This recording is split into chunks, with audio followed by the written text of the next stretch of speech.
If I forget to mention somebody that I should have mentioned today, and send me an email, and I will correct it in my next faculty senate address, or faculty address. So at this time, I would like to introduce Mr.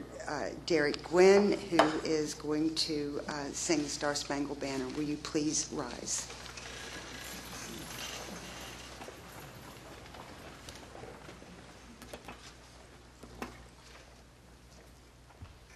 Oh, say, can you see by the dawn's early light what so proudly we hailed at the twilight's last gleaming, whose broad stripes and bright stars through the perilous fight o'er the ramparts we watched were so gallantly streaming, and the rocket's red glare, the bombs bursting in air, gave proof through the night that our flag was still there. Oh, say, does that star-spangled banner yet wave o'er the land of the free and the home of the brave?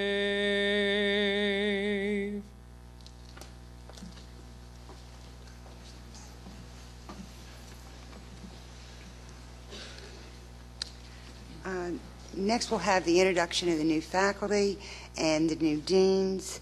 And Dr. Gail Ormiston, who would be normally be doing the dean, had to be out of town today.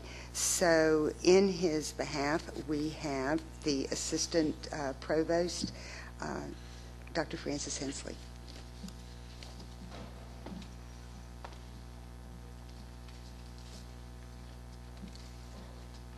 Well, we'll just introduce Gail while we're because Gail wanted me to tell you how sorry he is that he's not able to be here today. He's in D.C. at a conference. So it's my pleasure on behalf of the administration to welcome our new provost, and wish he was here because it fell on me to have to make the decision today about classes and about night classes. So this was my first experience with such an awesome responsibility. Would that Gail had been here. I want to introduce our new deans. First is Dr. Betsy Doolin. Betsy is received a Bachelor of Science in Civil Engineering from WVU Tech, a Master of Science in Environmental Engineering from Virginia Tech, and a JD from Washington and Lee. She previously served as a faculty member, the chair of the engineering division, and associate dean of site before becoming dean. Betsy left that position to return to the private sector, where she was a partner with Bowles, Rice, McDavid, Graff, and Love in the environmental and intellectual property sections. She has also been a faculty member at WVU Tech and WVU and at the Graduate College. She's a registered professional engineer, licensed attorney in 3 states, and registered patent attorney with the U.S. Patent and Trademark Office. Betsy, will you stand, please?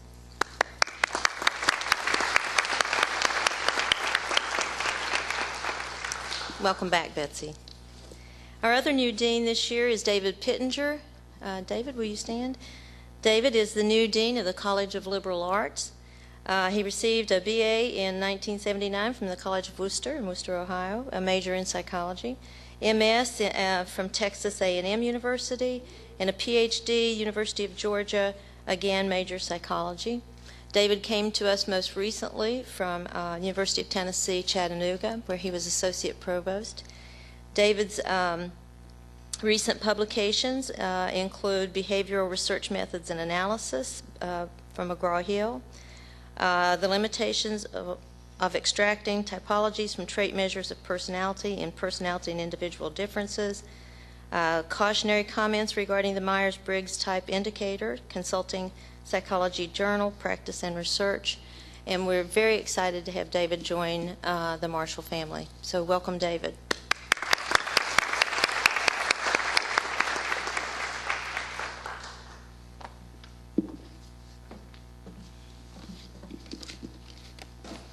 Get over here to my list of new faculty.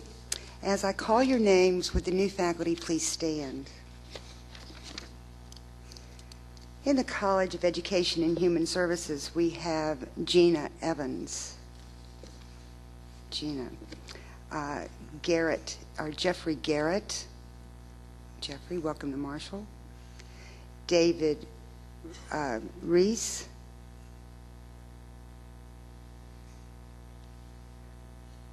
Jared Shinnework. Theon Smith.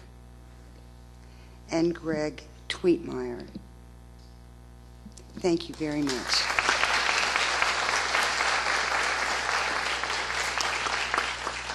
From the College of Fine Arts, we have Hans Gildensberger, Julie Jackson, and Heather Stark. From the College of Health Professions, we have Thomas Stevens, and if you'll wait just a moment, I had some late ones. I had these in my hand. There they are. We have Mary Pava in nursing, Rhonda Lucas in nursing, and Jennifer Horn in communication disorders.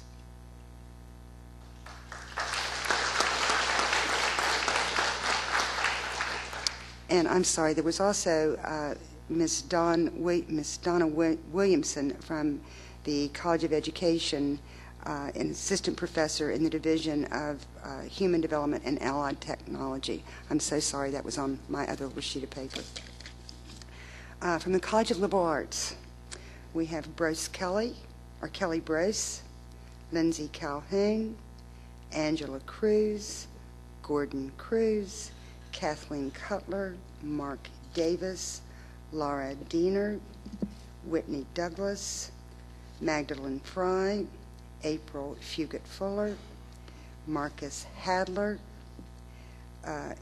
Kiko Kawanda, Anders Lynn Lurson, Thomas Lenz, Marie Manila, Stephen Pauley, Paul Rutledge, Scott Day, Kurt Foltz. I'm sorry, those are from the College of Science. The others with me. Getting a little ahead of myself. So we'll go back to the College of Science. We have Scott Day, Kurt Foltz, Annette Holes, David Heon, Laura McCoon, Mike Morrison, Anna Marmert, Carl Mamert, Gary Schultz, Stacy Scudder, Jamie Song, and Jamie Waldron.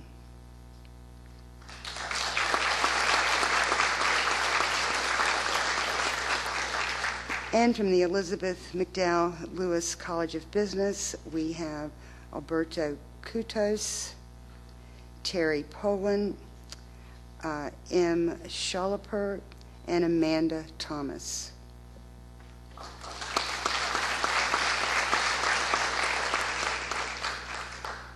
From the Graduate School of Education and Professional Development, we have Jerry Garnett, Andu Mahari, Carol Mitchell-Smith. Thank you.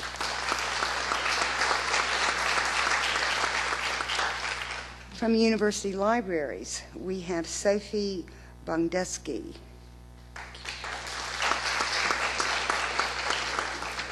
And from the W. Page Pitt School of Journalism and Mass Communication, we have Terry Hapley.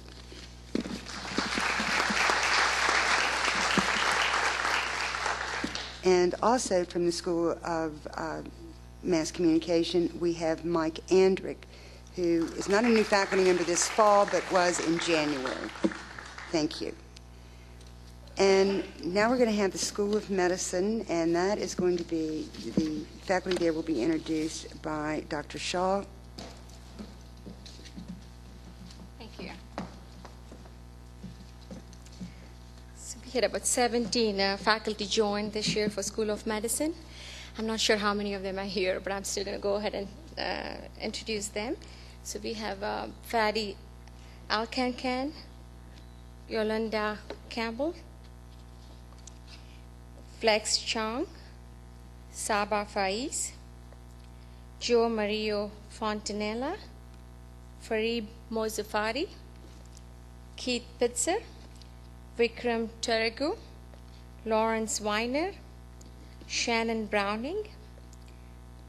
Sir, I guess my order is going differently. Just realized that. Okay. Then you have Keith Pitzer. Hopefully I'll follow the order. Okay, let's start it. Okay, so you have Jose Marino Fontanello. The next is Dr. Kabrib. This is Fareed Mozafari. He's one of our graduates too. Praveen Nagra, Keith Pitzer, Tipu Saleem, Vikram Taragu, Douglas Tice, Lawrence Weiner, and that's all. I don't see anybody here, but I apologize, but these are the 17 people who joined School of Medicine. Thank you.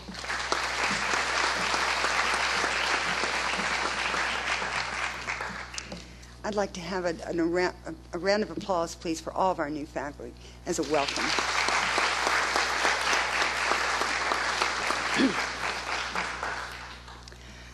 Okay, this is where the difficulty starts in talking about the state of the faculty. And I sent out a survey, or I asked Bernice to send out a survey asking you about the strengths you saw in Marshall, the concerns you had about your position here at Marshall or what you do, also weaknesses that you may have and fears that you might have. And I got back a pretty good response, so I felt pretty good about that. And as I read those, I kept looking at them and reading them, and I thought, you know, there's a lot of good here as well as a lot of concerns. And I've got to tell you that I don't think very many of the concerns have changed very much in the last several years. We're still very concerned about salary. We're still very concerned, or becoming more concerned, about salary compression, which is something we don't talk about. We are concerned about reassigned time. We're also very much concerned about the status of graduate assistantships. We're concerned about travel money. And all of those things are, you know, not unusual for a faculty to be concerned about. I think the unusual part about it is the fact that we've been concerned about those things for such a very long time. And I think that hopefully, you know, we shall maybe make some progress in some of those this year. I don't know that we'll make progress in all of them, but we're certainly going to give it, you know, the very best try to make progress in those. From the faculty senators that you've elected, I think you have a strong speaking voice that will continue to voice those things on all matters that come up. Now, given those concerns, I also think that there is a lot to be very pleased and very proud of in the accomplishments of this faculty. I looked over some of those things, and I asked the deans if the deans would send me a list of the accomplishments from their colleges. And I heard from several, and I had to do research to get some of the other because I think that they're probably beyond a little busy. So I did some research, and I found some things that were unbelievable to me that we didn't know about those. So one of my concerns is our lack of communication between and among colleges, among colleagues, that I'd like to be able to call someone and say, that's a daggone good job. I'm really proud of you. So today I want to take this opportunity to go over some of those things that we have done extremely well, that we have put Marshall out there in more than just graduation rates. So I have a couple of things I want to tell you about. Now, some of the data is not completely up to date, but it will be, and I will work on getting that. But from September of last year through March, because everything hasn't been posted yet, this faculty, the Marshall University faculty and the School of Medicine faculty, received $10,236,184 in grants awarded. That's amazing. And I mean, that's only through March. We applied for $19,542,474. And some of those I'm quite sure have been awarded or partially awarded in since March, but I couldn't find any data about those. And that's amazing that you have done those kinds of things, that you brought that kind of money into this university and into your classroom.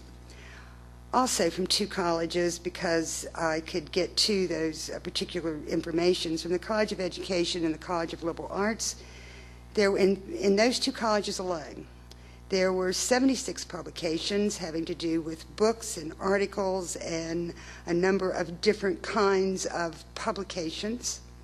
There were 66 conferences attended by members of those two faculties. And those conferences were in the Netherlands, they were in Prague, they were in Hawaii, they were in Boston, they were in Peking, China, they were in other parts of China that I couldn't even begin to pronounce the name. Edinburgh, Scotland, they were in Los Angeles, they were in San Francisco. So our faculty is going on and they're bringing the name of Marshall out there for others to see. That is something to be, I think, unbelievably proud of. And to back up that story, I want to tell you that my brother-in-law, who is currently in Arizona, called the other night, and he asked me about one of the faculty members. Who is this person? I said, well, that person happens to be in our chemistry department, and he said he had another friend of his into another place where anyway, heard Dr. Castanella talk. So this was, just unbelievable that in Arizona, I'm getting calls back about our faculty here at Marshall. So now, other things to be happy about with our faculty and some of the awards that the faculty have received that I didn't know about until I went online and I started going back through a number of different places and deans had sent me things.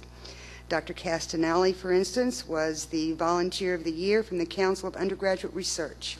And that is a national organization, and he should be, applauded for that. Of course, right here on our campus, we have Dr. Sissy Isaacs, who was the Reynolds Outstanding Teacher recipient. We have Dr. Richard Nyla, who is chair of the Department of Biochemistry and Microbiology, who was the recipient of the 2008 International Award for the Sebaceous tear, I believe that's correct, for his research and achievements in nutrition and cancer research. And he received that in Italy. Dr. Darshana Shah, who just was here introducing the faculty, has been invited for the 4th year as an invited faculty member for the program for leading innovations in healthcare and education at the Harvard Macy Institute of Harvard Medical School. I'm not finished, folks. There's still more. I'm not going to give up my 10 minutes quickly. From Dean Pauly, I received this information. For the academic year of 2007-2008, his faculty have secured grants in excess of $450,000 to support coursework and instruction in the region. The faculty received $260,000 in grants in support of program delivery. The West Virginia Prevention Resource Center, under the direction of Dr. Wayne Coombs, has received over, are you ready for this one? $2.5 million in grants money to support the mission of the PRC. And Dr. Terrence Strange is the editor of the international journal, The Reading Professor. Now, if that doesn't get you too excited, then I have something else for you. And so maybe some of these will make you a little more excited. From the College of Fine Arts, and we don't hear a lot about the College of Fine Arts a lot of the times, I think because of the fact that they're over there in Smith Hall on 3rd Avenue, but they have been doing some amazing things. Mike Murphy was a professor of theater, was recognized in 2008 as the Southeastern Theater Conference with the Suzanne M. Davis Memorial Award. And Dr. Van Horn wrote, "This is an award that is presented annually provided a suitable recipient is identified." So it's not something that's given out every year, but only if there's somebody suitable to give it to. So thank you, Mike Murphy. And then there's Jack Cirillo, an associate professor of theater who was named the 2008 Kennedy Center American College Theater Festival Region Teaching Artist. That is, I think, when you think about the competition that they were under, that is amazing. The KCACTF is a national theater program involving 18,000 students from colleges and universities nationwide. So, again, congratulations.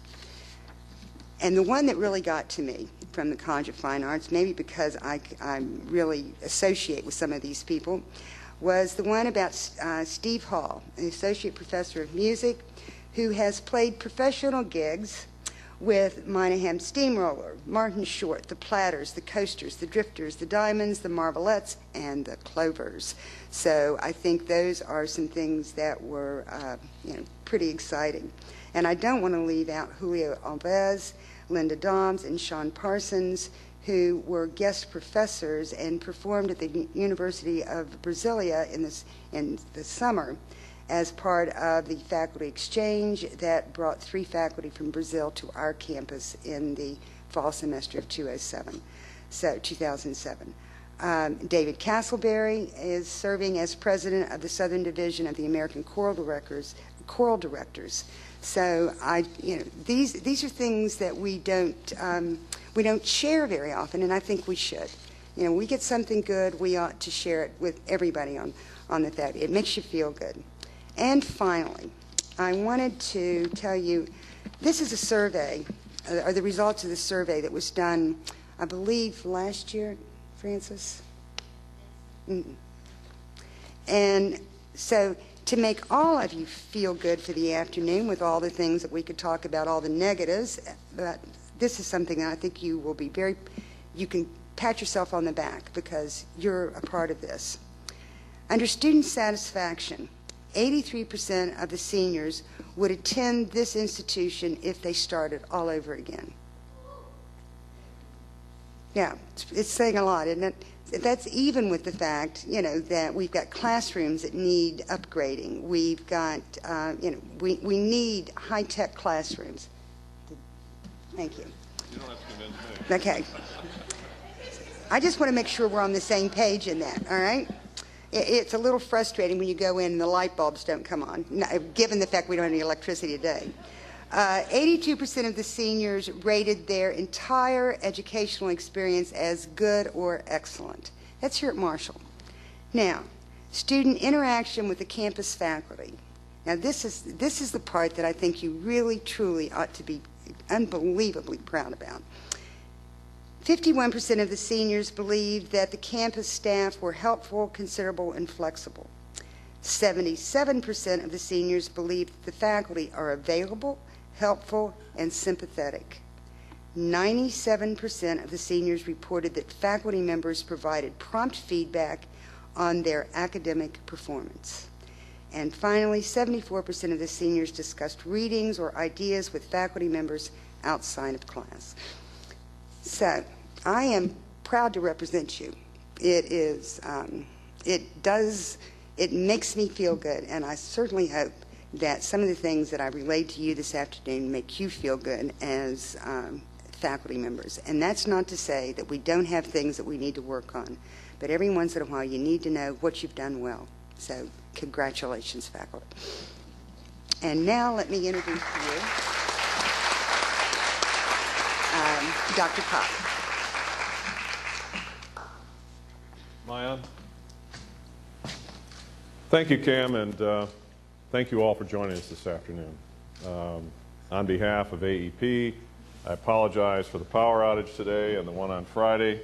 We are going to get to the bottom of this and try to figure out what's going on, but I thought lightheartedly I might mention that maybe we ought to do some planning for our own power plant, but I don't think we can afford it. I think Cam's comments about the accomplishments of those of you sitting in the audience, I would certainly echo those. I've had the privilege to get to know many of you, and the more I get to know, the more I appreciate just how outstanding our faculty is. I hear it from the students, I hear it from other folks, colleagues, and so on. And you're to be commended. And this university is your university, and you add a great deal to who we are and what we're becoming. I want to give you a sense of where we are today, and I want to thank Cam for her leadership with Faculty Senate this year, and also recognize Larry Stickler for his leadership with Faculty Senate when he was Faculty Senate Chair. I've worked with Larry, I think, the first 3 years I was here, and now Cam's leading. And I work very closely with Faculty Senate. We're trying to do good things on behalf of the university, and I'm certainly committed to that. If you go back 3 years, or a little over 3 years, to the fall of 2005 when I first started, my sense was at that time that this university was a university with tremendous potential, but some of the things that people wanted to see happen and get done weren't getting done. And so I made the commitment of doing whatever I could to help move this university forward. And if you look at the next slide, essentially we went through a very rapid strategic planning process. And I say rapid because I felt that we could not wait and spend 2 years or a year and a half studying the issues, that things were pretty transparent on the surface in terms of what needed to be done. So we asked for ideas, and we got a tremendous response. And those ideas, like the survey that Cam was referring to, weren't a big surprise if you study the history of the university and things that really became the focal point. But we distilled things down into 10 broad priority initiatives, and I think it's very important for you to look at those initiatives and drill into them. Because what's on the surface in terms of the statements belies a very deep process that's behind many of these initiatives. Clearly when it says we're going to build a student recreation center, that's pretty transparent, that's not real deep. But when you look at some of the other issues, there's a lot of depth to this that I think is important to look at. It's become the guide plate for advancing the university, and for all the right reasons. We needed to establish priorities, we needed to stay focused on those priorities, and we needed to get them accomplished.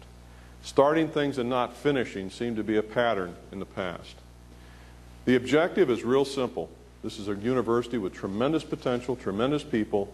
We need to make that reality and actualize that tremendous potential.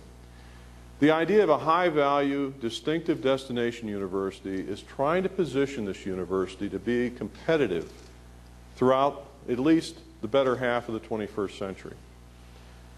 This is an increasingly competitive marketplace, higher education. And it's very important that Marshall University distinguish itself and have the platform where students truly see this as a place where they belong and want to be, hence the term destination. Using a phrase, preparing influential leaders and responsible citizens for the 21st century, if you distill things down, seems to resonate in terms of what we're trying to do. And then fulfilling the promise of a better future, I think, is really what we're all about in higher education. These are the 10 strategic signature initiatives. The first one, for example, and this is what I mean by depth, a comprehensive plan for revenue stabilization and enhancement. Embedded in that plan deals with everything from investments in programs to investments in people and generating the resources necessary to sustain those investments long term. That process is a very complex one, and one that really required us to break things down here and figure out where are we, where do we have opportunities for improving. And when you really break it down and ask the question, you can sit there and say, we ought to just go after more money from the state. And we've done that, and we've been very successful. But that's not the only answer, and it's not the complete answer. And I keep coming back to the issue of enrollment, which is absolutely crucial to our future. If you go down the list of the other 9 initiatives, some of them are pretty straightforward, as I mentioned. Construct a health and wellness recreation student center on the Huntington campus. This was the top priority of our students.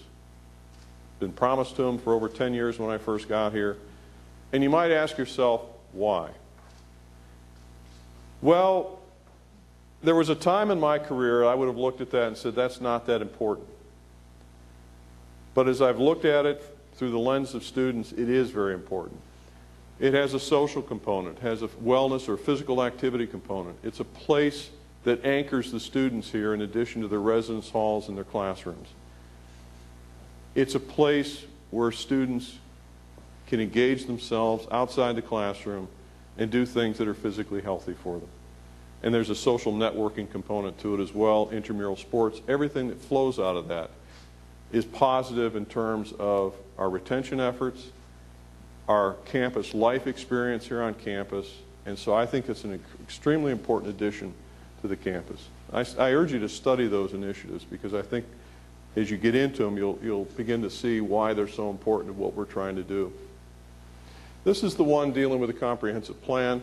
These are a number of the strategies that we've developed. Top on the list is increasing enrollment. Enhancing state funding is certainly a part of it. Philanthropic giving is going to be increasingly important to our future here at Marshall University. And I'm pleased to say that we have a developing advancement program led by Dr. Ron Area, who's very experienced in this and been very successful. Absolutely crucial to us. Any savings that we can get through operational efficiencies, we ought to be focused on, but I'm not sure that's a real big area for us. Expand corporate and private sector support, which ties into the philanthropy. And then rebalancing tuition and fee waivers, which is an issue that we talked about late in the spring. We're continuing to work on. I'll report on the progress on that here shortly. To understand where we are, you have to look at the history of this university in terms of state funding. I went back to fiscal year 2002 because that's where our online audits end. That's the first set of audits that are electronically available. But I did verify that that was the peak year in terms of state funding. We went through 3 successive fiscal years of budget cuts. Now this is just the funding for Marshall University. It does not include the medical school, does not include supplemental funding. This is base funding of the university. We went through almost an $8 million reduction in state funding over those 3 years. Fiscal year 06, we went up slightly, and then we've been going up ever since. And this is projected in terms of 08-09. This is fiscal year 09, which is the year we're in. So the issue of have we been successful with the state legislature in getting additional funding, the answer is yes, ever since I've been here. However, I'm a pragmatist, and I know that out there looming on the horizon are going to be blips in the state budget that may cause us to go back to the time of 2002, 2003, 2004, and we need to be prepared for that. But right now, it looks pretty good, right?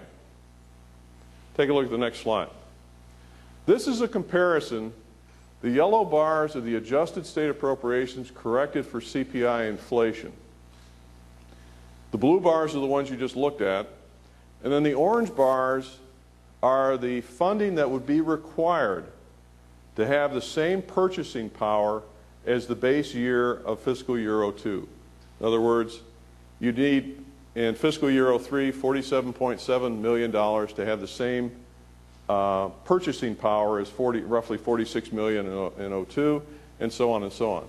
So if you get out here to fiscal year 08-09, you begin to look and say, okay, that $49 million right here is actually worth $38.7 million in constant dollars indexed to fiscal year 02. And you would need $58.6 million to have the same purchasing power that $46 million had in fiscal year 02. So if you want to understand the budget challenges that this university's been going through for almost the last decade, this is a pretty good synopsis of some of the root causes. When you take $8 million out of the base budget, that's a big chunk. And the bottom line here is, even at $49.3 million, we have not recovered the full purchasing power of what we had in fiscal year '02. Now, that's the good news and the bad news. The good news is we've been very successful in increasing state appropriations the last now four fiscal years. But the bad news is we're not back where we were in fiscal year '02. So, one of the initiatives that I've been stressing over and over and over again is the importance of growing enrollment and improving retention. Improving retention in of itself will help us grow overall student enrollment. The combination of both of them can help us a great deal. This year, enrollment's kind of a mixed bag again, and it's important to realize when I got here, it took me 3 months to realize we had a serious recruiting problem for this university. It took me another 3 months to convince people we needed to make some personnel changes. We made those changes, and we've now been rebuilding a student recruitment program, undergraduate recruitment program, and that process is at least a 4-year process. Why? Because you don't start recruiting students as seniors, you start recruiting them as freshmen and 8th graders in terms of communications and marketing. And we'd missed out for at least 4 years. Fall freshman enrollment is slightly increased relative to last year, but the increase is due entirely to non-resident enrollment.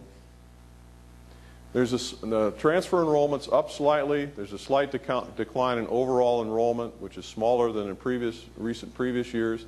Non-resident undergraduate enrollment is up by 118 students. When I got here, this university was not recruiting out of state. It was happenstance that students came here from out of state. Metro undergraduate enrollments increased slightly. Resident undergraduate enrollment is down 289. This is the biggest challenge we have of reestablishing Marshall's market share here in the state of West Virginia. Core enrollment, meaning students that are half-time or greater, have increased slightly this year. So it's kind of a mixed bag, but it's better news than recent times. This shows you the trend, this bar graph, of what's been happening with enrollment. These are E&G fee-paying students by residency. Resident students have been declining consistently for the last 6 years. And what's been increasing, and it just started increasing because we've started making a push on this, is the non-resident enrollment. Metro enrollment's been pretty flat. Now, one of the precipitating events for the increase in non-resident enrollment was the Border State Scholarship Plan. This is a scholarship that's offered to the 5 states bordering West Virginia. If you have an ACT score of 23 and a high school GPA of 2.75, you get a $3,500 scholarship off of non-resident tuition. Now, you might think that, wow, 2.75, that's questionable. Our statistical studies show these students who fit those criteria or above do very well here at Marshall University and succeed to degree completion at a much higher rate than Metro students do. The highest attrition rate of our student body are the Metro students. If you look at the prerequisite requirements for Metro students to be admitted to Marshall, they need a 19 on the ACT and a 2.0 high school GPA. So we're trying to move rather discreetly up in terms of qualification students coming in. But this issue, we're still struggling to figure out how to address this. This year, we're expecting 3/4 of our students to be in-state, a quarter out-of-state, and I believe this is an all-time high in terms of percentage. If you look at the financial trends, net graduate and undergraduate income fell through 2006, rebounded a little bit last year, and we're expecting it to be up again this year. We're doing the audits. But consolidated net income, and we're expecting in FY08 to see this come up a little bit down here. This is a picture of where we've been, and it's not a pretty picture, but it indicates some positive things have been happening, and we're going to continue to build on the positives. So, consolidated net income and asset balances, they're starting to trend positive. Base appropriations have increased by $11 million since I became president. Supplemental appropriations over $9 million. The medical school base appropriations have increased by about $4 million. Our endowment has increased by $6 million, and annual giving has increased dramatically. These are indications of what we're doing with philanthropy. Next slide. We've developed a comprehensive marketing plan, and that is critical to what we're trying to do both in the recruiting side as well as increasing public awareness of who Marshall University is and what we have to offer. We've rebuilt the recruiting program. We've now implemented this year, coming this fall, what we're calling the Appalachian State Scholarship. Whether we actually use that or not in those states is, we're still trying to decide, but the whole point is we've now opened what was the Border State Scholarship Program up to all of the federally designated Appalachian states, which means we go from New York State all the way down into Alabama. And that's a recruiting base that's very advantageous for us. We've completed about $90 million in new construction. We started $100 million in new construction on the campus. I need to emphasize that that $100 million in new construction is either through a private venture or private funding. There's no state funding or university funding involved in either of those projects. Physical plant, there are a number of major renovations and improvements I'll highlight. We completed an economic impact study the first year I was here. STEM Academy, the Science, Technology, Engineering, Math Academy, which the College of Education and Human Services is pioneering, along with the Harless Center for Rural Education. That project is moving along. I'm very excited to see the prospects of that. This literally, if we decide to move in this direction, would put a high school math and science academy on the campus. And I think there's some very tangible benefits from that. First year experience program, we're continuing to work on integrating that program and building it.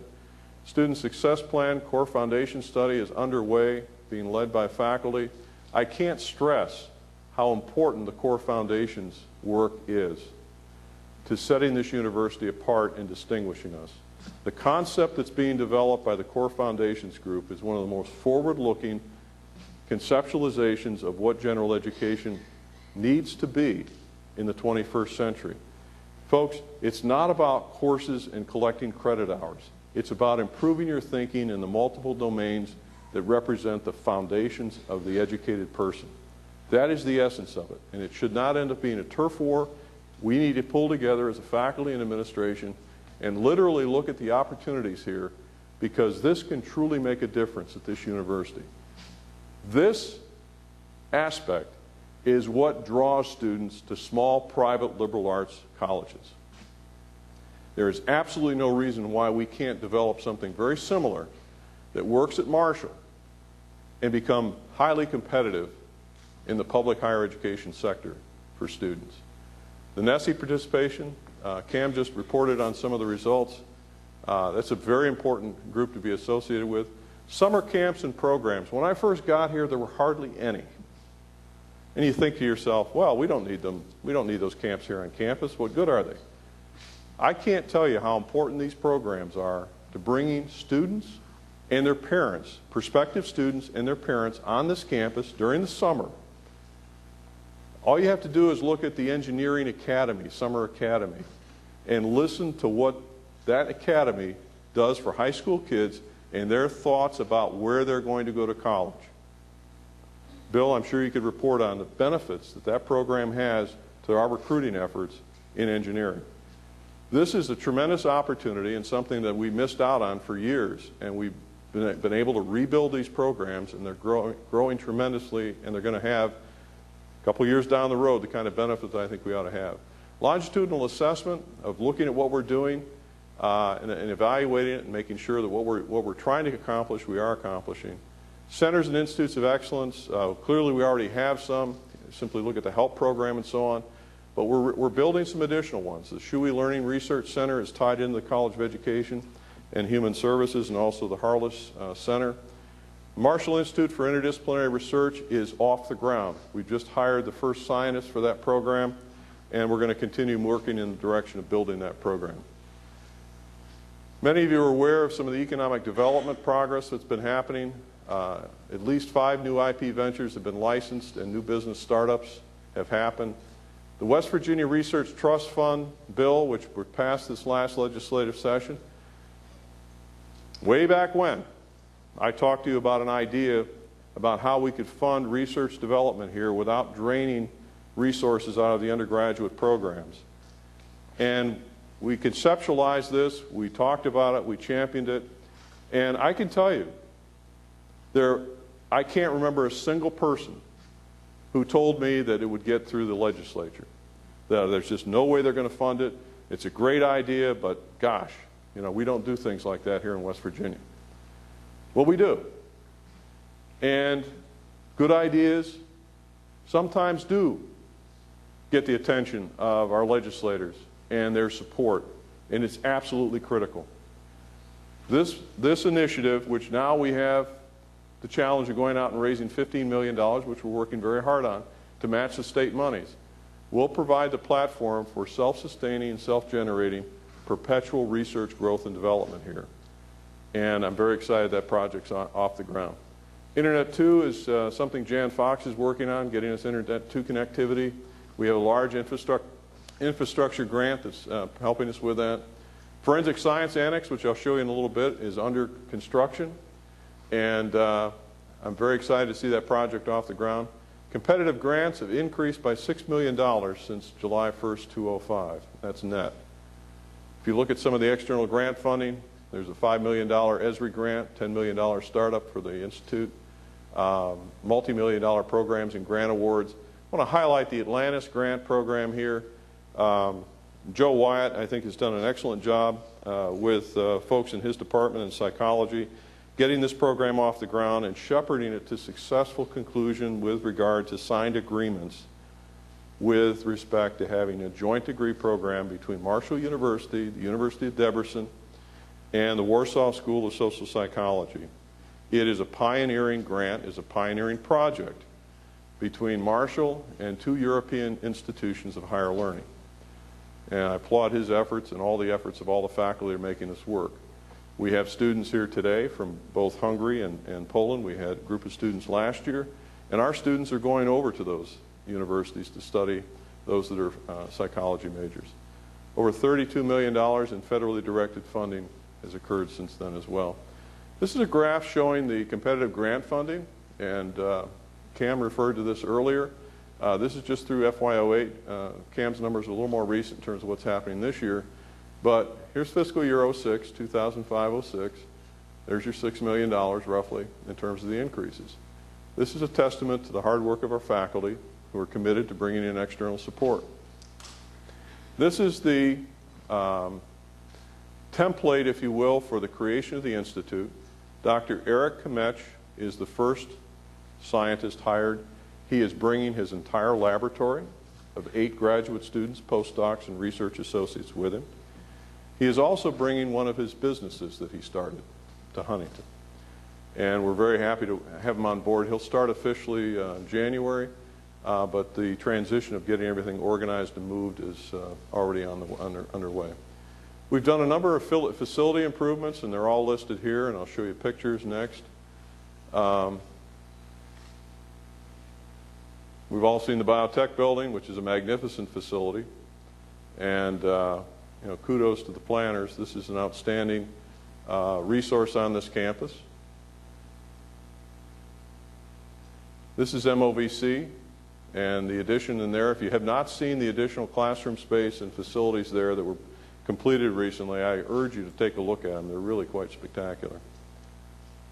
The Living Learning Residence Halls, which just opened in August. Some of you may be teaching in there. These are a little old, but you can get a sense of the layout of these facilities. The fact that there are instructional areas in the residence halls and literally bringing the learning environment to the living environment is very, very important. This is the artist renderings of the new recreation center. You can begin to see now with the construction, with all the glass going in. This is a magnificent facility here on the campus, and I do believe this will help our recruiting efforts. At least that's the feedback we've gotten from prospective students. If it comes down to choosing Marshall and a university that already has a recreation center, students are tending to move to the places where they have these types of facilities. And we can now compete successfully. The engineering laboratory building was dedicated this August. Foundation building's underway. As I mentioned, the Forensic Science Annex. Major building renovations. Harris Hall, Smith Hall, Memorial Fountain, Memorial Student Center, Old Main, Shuey Building, the Joseph M. Gillette Welcome Center, and Henderson Center is undergoing renovations. If you take a look at the engineering building, and this is a mock-up of the building, it looks pretty much like this. It turned out the way we thought it would. But this is the future in terms of the planning. Here's the biotech building. Here's the engineering laboratory building. This is a third building here, and this is very much in the drawing stage, but early stage. Critical thing here is funding, and then having the base funding to operate it. Next.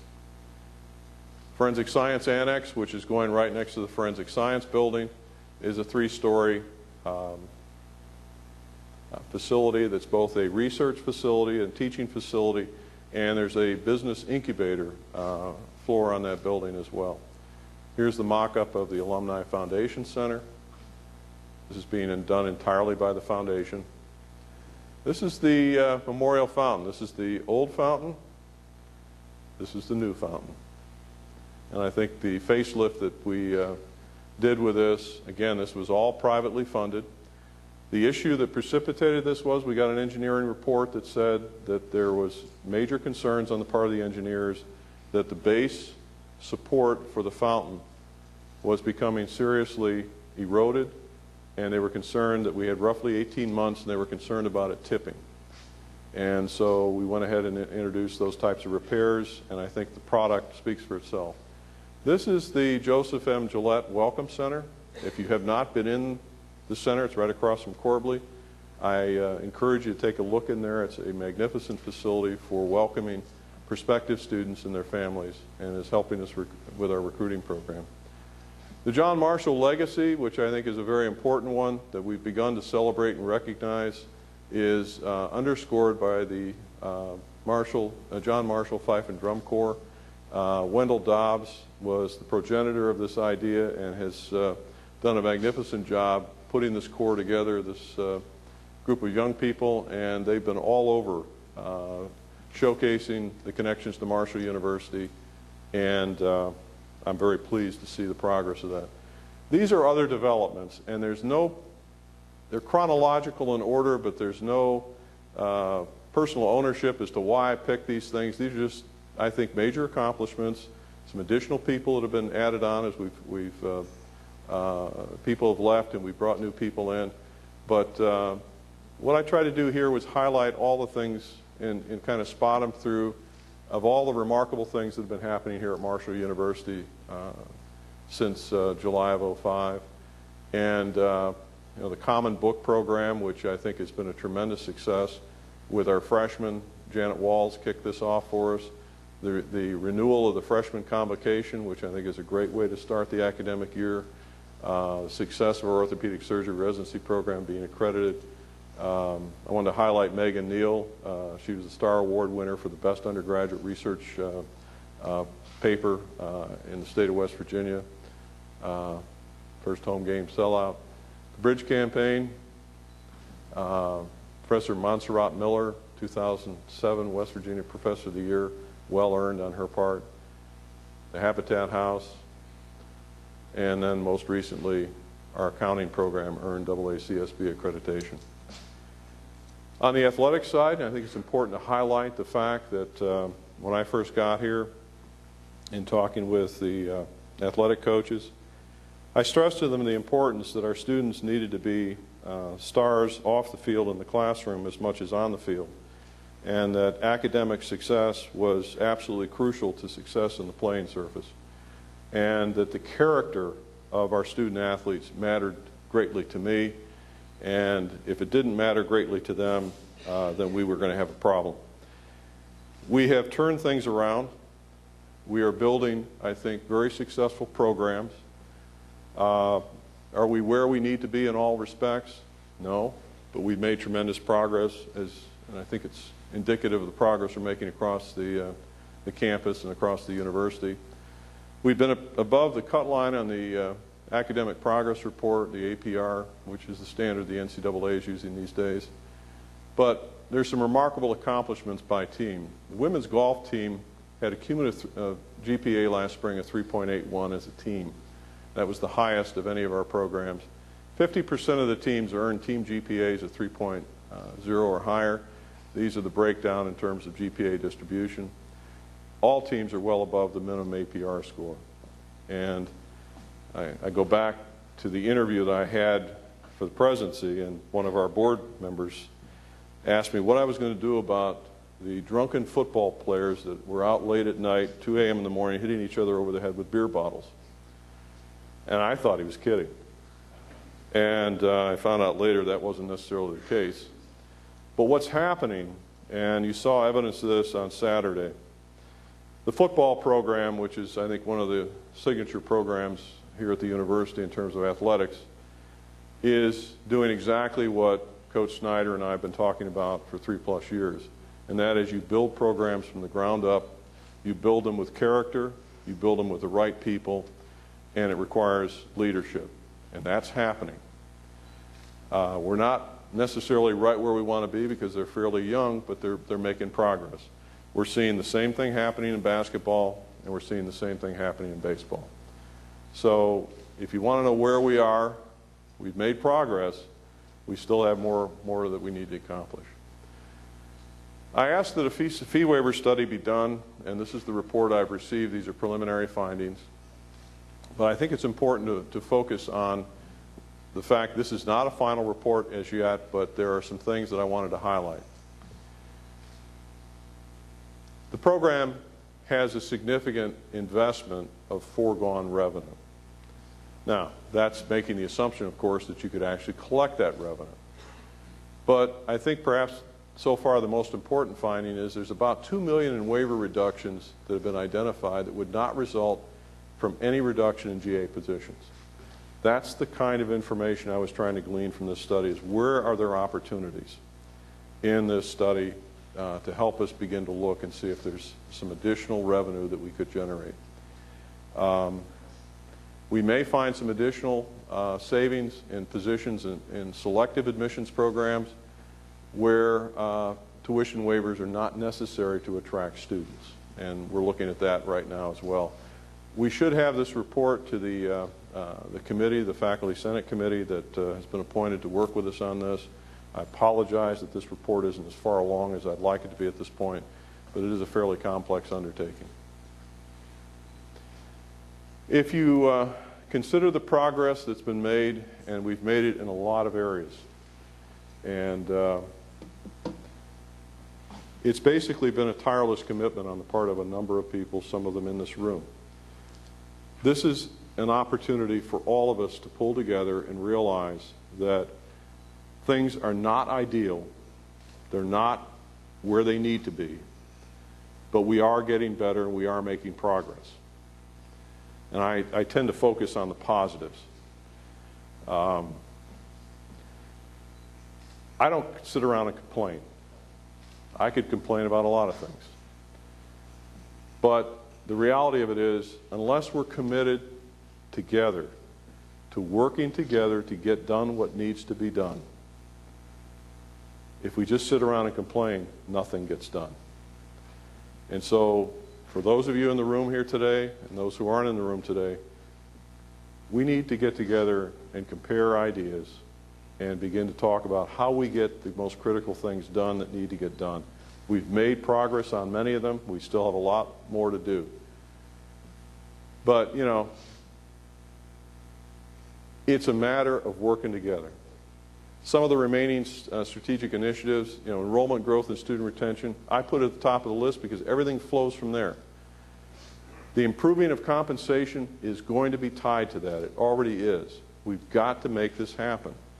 And we've got to pull together to figure out ways to make that happen. I believe that the core foundation study that's going on and the idea of student success plans is critical to our retention and recruiting efforts. Whatever we do that can distinguish this university as a destination university where students who are serious about learning want to come is going to help us. And we have significant advantages over a lot of other institutions.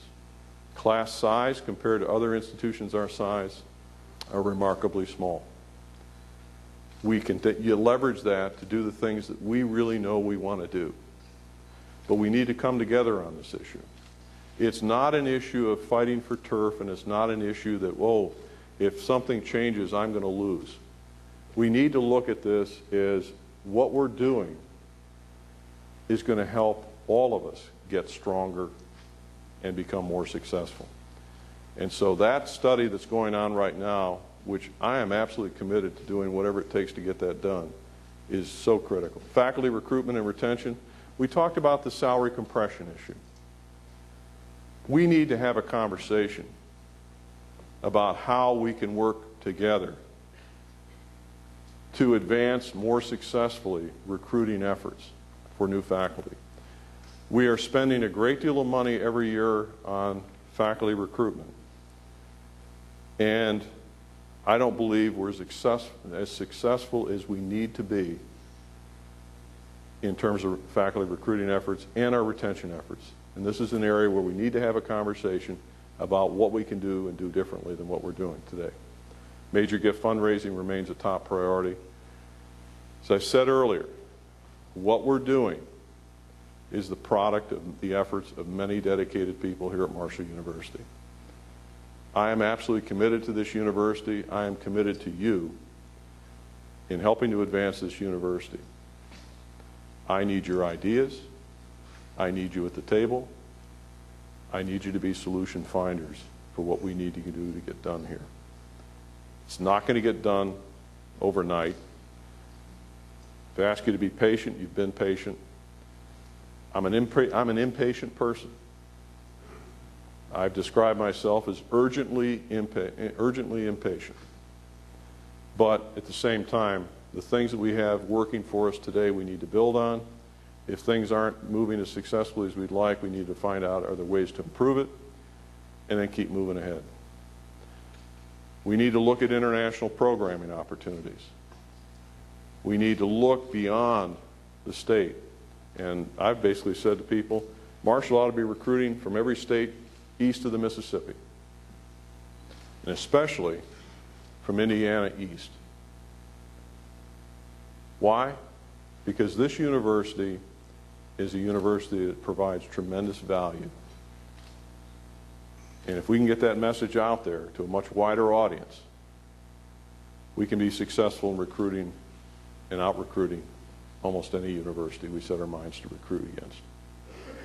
But we have to get out there. We have to have the people out there doing this. As Cam said, the satisfaction level of our students is exceptionally high in many respects. We've got to tell that story. We've got to be able to tell your stories more effectively to prospective students and their families. The reason for that is there are so many tremendous things happening here. And the unfortunate side of it is we're the only ones that know about it, even if we know about it. In many cases, we don't even know about it. So communication flow is something we really need to work on. Anything you can do to help that process will help all of us. I'm very proud of all of you and all the work you do. I'm very proud to be a part of this university. And I look ahead, I see a tremendously bright future. It's not without challenges, but it is a university that has a very bright future. And it's because of you. Thank you all. What questions do you have?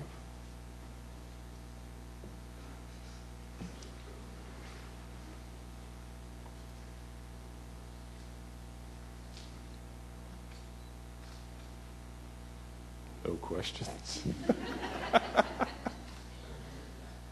Yes, sir. I appreciate the rolling blackouts and the cost savings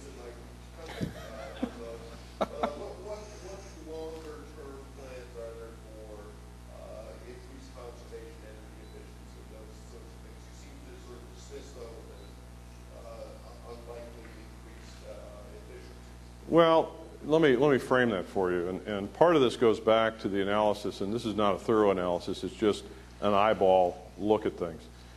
If we were paying for energy what other states are paying for energy, it would have significant upside potential.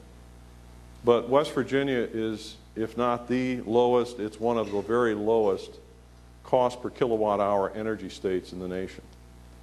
And so when you do the kinds of work that's going on in other states, which are energy savings measures, where you make investments in reducing the kilowatt usage for high demand,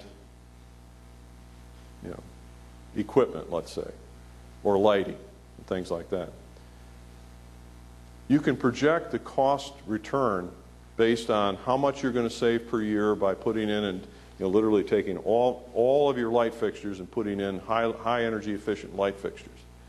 And places where I've done this before, you look at it and say, well, it's an ROI, it's a return on investment of 5 years. Well, here you're probably looking at 7 to 10 years, which means you have to have the upfront money to make that investment, and then you're going to recoup that investment over a longer period of time just because the kilowatt hour costs are so low here. It's not that we shouldn't be doing that. We should, just as responsible citizens. But when you begin to look at it from the point of view, do you have the front-end resources to make the investment, to make the conversions? And then what's the payback in terms of cost savings over what time frame before we actually end up with a net savings? And those are the studies we need to do. We've talked about doing them. We are going to do them. But what moved it down the priority list for me a little bit was when I looked at the per kilowatt hour costs here compared to other states I'd been in, it was like, wow, it's not a lot of low-hanging fruit there at this point. And we do have some measures in place. One of the things that we can all do, it's real simple. Turn your computers off when you leave at night. Turn your lights off when you aren't in your offices. Real simple things. And I can tell you, in my office, I'm constantly going around turning off lights, resetting the air conditioning so it's high at night and on the weekends. But if I'm not there, it doesn't get done. I'm working on my staff and getting them to be aware of this. There's no point in running the air conditioning all weekend. All of these sorts of little measures individually can lead to significant benefits. I don't remember the statistics on computer operations, but they are very substantial over the span of a year of powering a computer down versus having it on idle and having a screensaver on versus it powering down.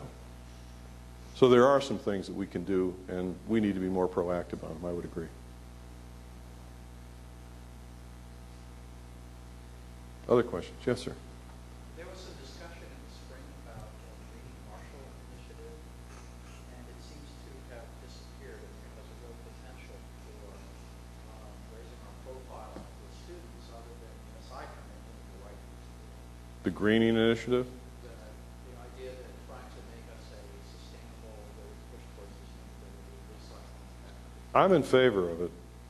And in order for us to do this, we need to get the city to partner with us, especially on recycling and some of the other areas where we have tremendous opportunity. To be perfectly honest, this is the first city I've lived in a long time that didn't have a recycling program. I mean, a really significant recycling program. You know, we recycle at the residence, but what we're recycling is a fraction of what we used to recycle. And so the question is, and I've put this challenge to our students, how do we begin to move this along? And that's just one dimension of the greening aspects. But it's a very important one. And our facilities people are on board with this. You know, we've got broad-based buy-in on this. We just need to be able to find a connection to the city or to the waste haulers where they'll actually separate the waste and begin to recycle it. And we're kind of stuck in neutral right now. Allied Waste is now piloting a program where they can do single stream. I wasn't aware of that. That's unfortunate. There were meetings in the spring. We haven't had any meetings here in the fall with Sierra Student Coalition. Okay. All right. I'll see if I can't revive it. Yes? Last year, you had mentioned looking into reassignment. And I know that this caused, no, wait, voice at the meeting, this caused a lot of raised eyebrows and worries. So I'd like to hear your thoughts and progress of that study. We have not pursued the study yet. We're working on the fee waiver study. The concept basically was to look at it from the perspective of what we're currently doing, what was the rationale for what we're currently doing, and is it still relevant today? And that was really the underpinnings of it. And I don't have a preconceived notion about it in any way, shape, or form. It's just some of these things develop a legacy side to them that makes them kind of perpetual and eternal. If somebody doesn't come in and ask the question, we just keep doing it. So the question I was simply raising was, is this the best use of our resource, primarily here being time, and is it still relevant today? And we just simply haven't had the time or the resources to really begin to analyze that from the perspective is, are there opportunities here? Part of the reason for doing that is that if we grow enrollment the way I think we can, we're going to have to take a look at that and ask, is this the best use of our faculty resources? And if it isn't, what do we do to make up if we change the release time configuration, how do we still get the work done that needs to be done if it isn't on a release basis? I don't have any answers for that yet, but right now, the fee waiver study is trumping everything that we were going to do in terms of other studies.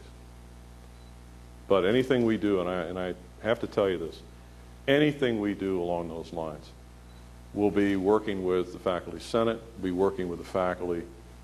Full disclosure, this is not something you do behind closed doors and then come out and say, here's the edict. That's not the way I work. We've been working together for now, I'm in my 4th year.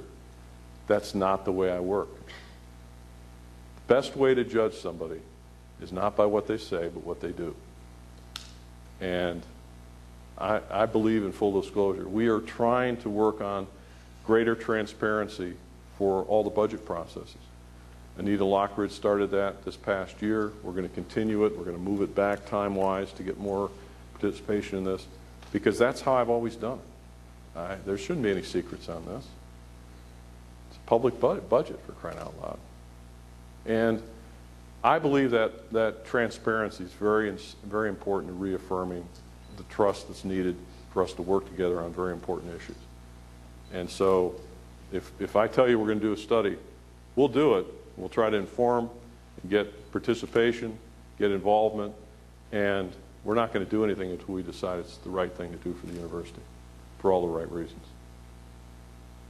The same thing's true of the fee waivers. I have to look at that. If for no other reason I can report back to the board, we've studied it, we've analyzed it, we don't see any real opportunities there, or here are the opportunities we see. Whatever the outcome is, then we move on.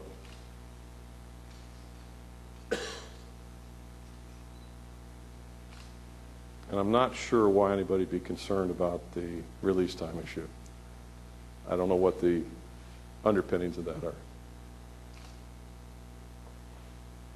What are they? I think that the concern is that there's great competition for the minimal reassigned time already, and that faculty at large, I think I can say this, are under great stress to conduct research that they'd like to do versus the course loads that they have, and that any sense of reducing the assigned time or access to research time, which is again very hard to come by, puts people already hard pressed to achieve all they want to achieve into a sense of being more worried about being able to do so. Well, if I could give you my take on that, I don't worry about things unless I know that they're going to happen. And I try to get in early to make sure that we understand the nature of things. So, tell you what, when we get ready to do that study, we're going to send out the general alarm that we're doing it, and we want as much input as possible. We're not trying to do anything more than study the issue and make a determination that we're not perpetuating something that is not necessary. In many cases, in what you're describing, is very likely to be very necessary. It's not doing anything with sabbatical time or anything along those lines. It's just, I think there were 66 FTE when we did our calculations, equivalents that are on release time. And the question is, should we study it? Do we know there's value being created here? And if so, what's the value? It ought to stand on its own merits. And I would never be afraid of that as a faculty member. I think that part of the reason I asked the question is getting the initiative. Mhm. That were our last meeting. Yeah. And people have talked about it, but not much has been heard since. Well, And I know that this was a time to bring it before the faculty at large, so that those worries or if they might be early could be put to rest. oh, I appreciate it, Chris. Please don't worry. I mean, what I'm saying is, please don't worry about this right now, because nothing's going to happen anytime soon. When we get that study underway, I'll let the Faculty Senate know, ask for their input, getting a committee together, whatever can help us inform and study the issue, and it'll be fully studied. What I'm saying is, please don't worry about it at this point. Yes. You had a question earlier from someone about the greening on campus, and the President Pro Tem of SGA sent out an email this morning. I know the effort is still working. The Andrew Croce group did over 48 tons of cardboard and paper recycling on campus just this last year. So there is a greening movement afoot, and it's still active, but it takes a while to get some of those pieces put together and make them function from curb to curb. I appreciate that update. That's good to hear, and I know how committed our students are to this, and I think our faculty and staff are equally as committed, as well as administration. But I think your point's well taken. It does take a while to get the momentum to get these things moving at the level we'd all like to see it. So thank you. Other comments, questions? Yes. Could you tell us what the status is of the University Heights property, and what plans might be in store for the property nearby, that you close the old market hall? Okay. The question is dealing with the University Heights property. Until the board makes a determination that that property is surplus property, which it is not, there has been no resolution before the board that's been passed that says the board has made the determination that that property is surplus. That's step number one. And that has to take place before anything can happen to that property. We were approached by an outside agency who wanted to purchase the property. And without being able to show you the breakdown of the property, there's multiple parcels of land up there. The parcel they wanted is the ones that has all of the apartments on it, because they thought they could renovate the apartments and reuse those buildings. We've told the current tenants that their leases would be honored through the end of June, which is the time frame of their leases. We were not going to displace anyone. That would be part of any negotiation we entered into, that they would be able to remain there until the end of their lease. A second entity decided that they wanted that same parcel of land. We are now waiting for the second appraisal.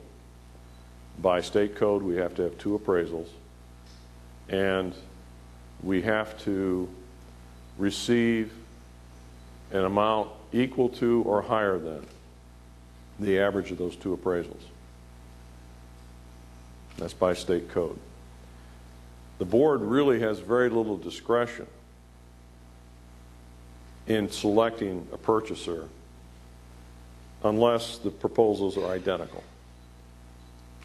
But even then, they have to decide what are the contingencies attached to each of the proposer's purchases, and if somebody came in with no contingencies, it's a flat-out cash purchase, nothing else, and somebody came in with one contingency, you'd have to go with the one that had no contingencies. That's the best deal for the university and the state. So we're the fiduciary on this for the state. We don't have a horse in the race in terms of, picking and choosing. We can't. So we're impartial in that regard. But the first decision the board has to make is that they're going to sell the property, that it is indeed surplus property. Keep in mind, there's over 69 acres of land up there. What is being proposed for purchase is nowhere near that amount of land. So there's still a good deal of land in that area up there. And I'd have to look at the map and see which parcels represent what in terms of the proposers for the purchase. What are we going to do? I don't know. It's really the board's decision on whether they're going to sell and then which proposal they're going to accept. And that's where we are. But I think it's very important to stress all the way through this process, we are not going to displace our students. That will be part of the agreement. That will be our contingency in terms of the sale.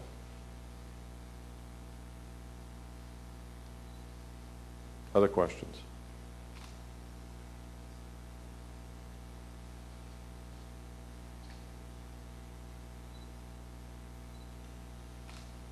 If not, thank you very much.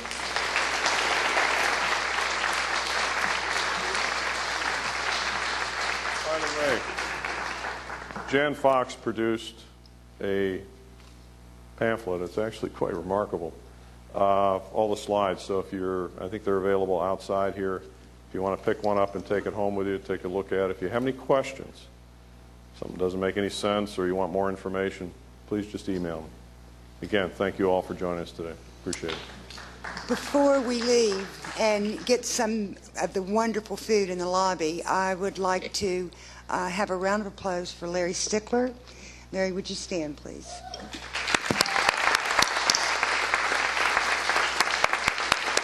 Thank you, Larry, for serving us for 5 years. Meeting adjourned.